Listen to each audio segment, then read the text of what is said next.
Hello, sir. Thank you for being on the show today. We'd like to welcome you to We Kept America Great today. Would you start by telling us your name and introducing yourself? Well, first of all, my name is Frankie Washington, and I'm the national president of the National Funeral Directors and Morticians Association Incorporated. And I proudly own a funeral home in Dallas, Texas, Paradise Funeral Home, for the past 25 years.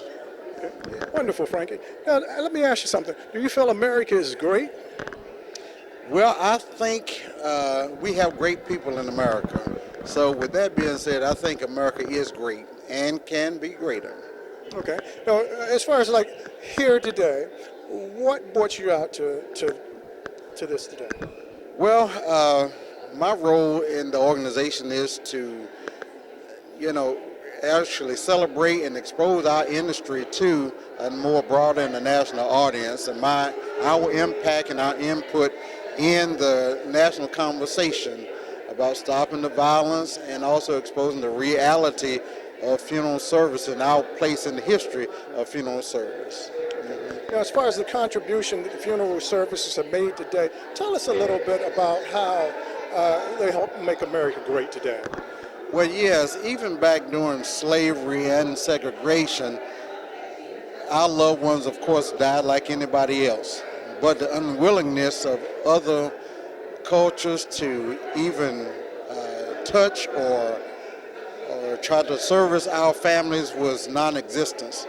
And it was incumbent upon our own men and women to care for our dead. And the history of that is that we have men and women that have grown through an education and been able to become funeral directors and embalmers to care for our dead and our loved one and provide services, for them when others would not. Well, we serviced our own, and that's the history of our industry, that we were able to identify men and women even during that time when we didn't have the resources or the education. But our men and our women, we made caskets, dug graves, and made family plots and buried our dead and had, appropriate ceremonies for them, at their deaths. Mm-hmm. I think you just educated a lot of people with what you just said, as a matter of fact. Yeah. Now, it's a lot of folk that just truly don't know that. Right. And as far as understanding, as far as the contribution that was made to make Right. this country a great country, Mm-hmm. what would you say as far as to help the youth today or anyone else today, as far as like if this is the field or the area that they want to get into, what would you suggest? Well, first of all, this is a service industry, and you have to be a servant at heart. You're caring for families at the most difficult and vulnerable time, a death of a loved one, which is very powerful and impactful. A loved one is very meaningful to an individual, and it's very personal. The work that we do, even publicly and privately, is life-changing and far-reaching. And we take pride in the work that we do. We have buried, when no other one was buried, our own, dating back to slavery up until now, with the Rosa Parks, the Emmett Tills, the Martin Luther King. We were there providing services to these families. And it's a very noble profession, because this is the last right that you can give a person on this earth. And with that being said, the dignity and the professionalism that goes along with that, it takes a special person. If you're going after it for the money, you really don't want to do that. You got to have people at heart and servant attitude at heart. Now, what I would say to young people, life is very valuable. I think society and the media has really minimized or marginalized the value of just being here on this earth and the contribution that you make while you're here.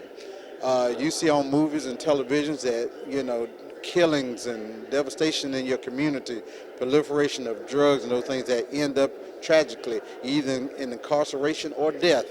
And you can't come back from being dead. We value life. We please and ask you to stop the violence, stop the madness in our community. Change the course of the pattern of the violence that we have. Black-on-black crimes are one of the most leading causes of crime in our culture. We're killing ourselves, not others, even though we hear it in the media where whites are killing us, and they are too, but the root of the issue is our own, is black on black crime, and we're killing ourselves and killing our community. And as film directors, we don't like to see that. We don't like death in any form or fashion unless it's a natural death where you've lived a full life and died. But youth and violence and death is senseless, and we want to put an end and a stop to it. And the initiatives that we have in stopping the violence and rallying and giving information to our communities to stop the violence, that is where we are, and that's what we're trying to achieve, is awareness of this epidemic and trying to do something about it and change the course of that. That's wonderful. Now, would you say as far as an overwhelming number of young African-American males that wasn't fortunate enough to make it to an elderly age, what would you say out to all the folk right now in America that could improve the situation?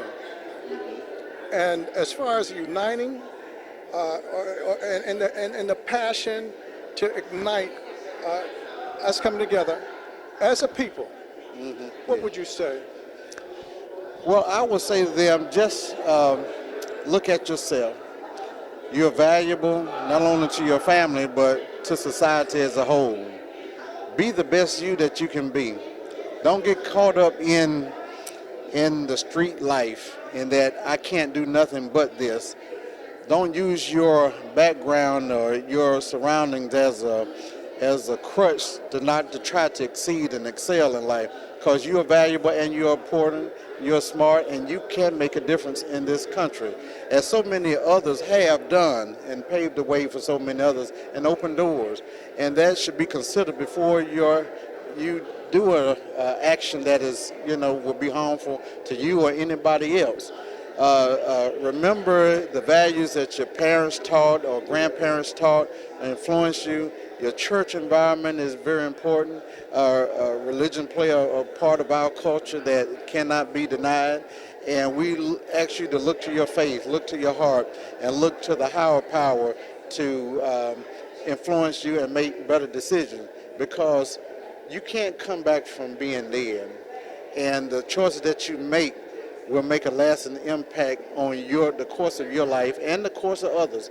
Look at the impact, look at the repercussions and the consequences that one action will cause, not only to you, but to others.